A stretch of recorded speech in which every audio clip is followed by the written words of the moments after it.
व्यासपीठ पर विराजमान गुरुजनों और श्रोताओं को प्रणाम। हमारा सौभाग्य है कि श्री रामचरित मानस में हमारी रुचि है। हम इसे सुनने और समझने का प्रयास कर रहे हैं। इस क्रम में हम बालकांड में मंगलाचरण, गुरु वंदना, ब्राह्मण और संत की वंदना, फिर खल की वंदना कर चुके हैं। आज दोहा नंबर 6 में हम संत और असंत में भेद समझेंगे। संत और असंत की वंदना करते हुए हम दोहा नंबर 5 तक कल कर चुके हैं। आज हमें समझना है खल अघ अगुण साधु गुण गाहा।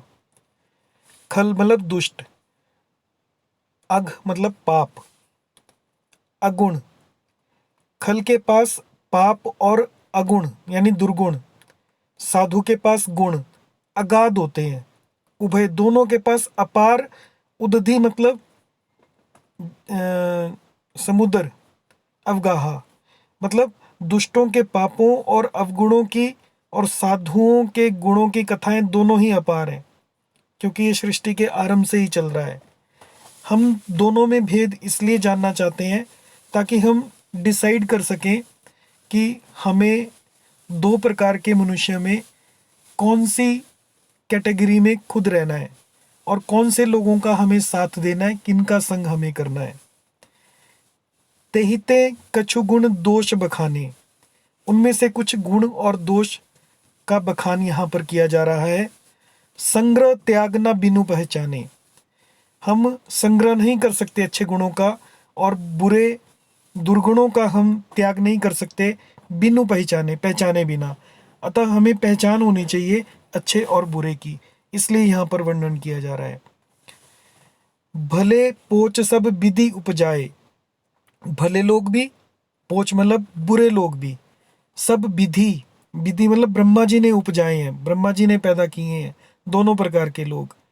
गणि गुण दोष भेद बिलगाए, इनके गुण और दोषों को गणि मतलब गणना करके, वेद वेदों ने शास्त्रों ने दोनों में बिलगाए मतलब भेद किया है, बिलग बिलग किए हैं कि ये भले हैं ये बुरे हैं। जो सबका भला चाह रहे हैं, सबकी भलाई के लिए लगे हुए हैं, नीतियों और नियमों का पालन करते हैं, देश की नीतियों का, समाज की मर्यादाओं का पालन करते हैं, वो भले लोगों में आते हैं। और जो नीतियों कानून को तोड़ने में, दूसरे को कष्ट पहुंचाने में अपना आनंद महसूस करते हैं, वो पोच बुरे लोगों में आते हैं। कहीं वेद इतिहास पुराना, यदि आप वेद को उठाकर देखो, इतिहास देखो पुराना, तो इसी प्रकार से दो प्रकार के लोग इस दुनिया में हुए हैं। विधि प्रपंच गुण अवगुण साना, विधि यानी ब्रह्मा जी ने जो प्रपंच रूपी ये सृष्टि बनाई है, इस सृष्टि में गुण और अवगुण से सनी हुई है। इसमें प्रत्येक चीज में कुछ गुण है तो कुछ दोष है। आप ऐसा नहीं कह सकते कि किसी में केवल गुण ही है और दोष नहीं है, लेकिन उसकी मात्रा कम या ज्यादा है। अब सृष्टि जो है, जो दुनिया है, ये द्वंद्व में बनी है। इसमें यदि दुख है तो सुख भी है, पाप है तो पुण्य भी है, दिन है तो रात भी है, साधु है तो असाधु भी है, सुजाति है तो कुजाति भी है, दानव है तो देव भी है, ऊंच है और नीच भी है, अमीय है तो माहुरु भी है, यानी अमृत है तो जहर भी है, सुजीवन है तो मीचू भी है, मृत्यु भी है, माया है तो ब्रह्म भी है, और यदि जीव है तो कोई इसका जगदीश भी है। लच्छी यानी संपत्ति है तो अलच्छी मतलब निर्धन भी है।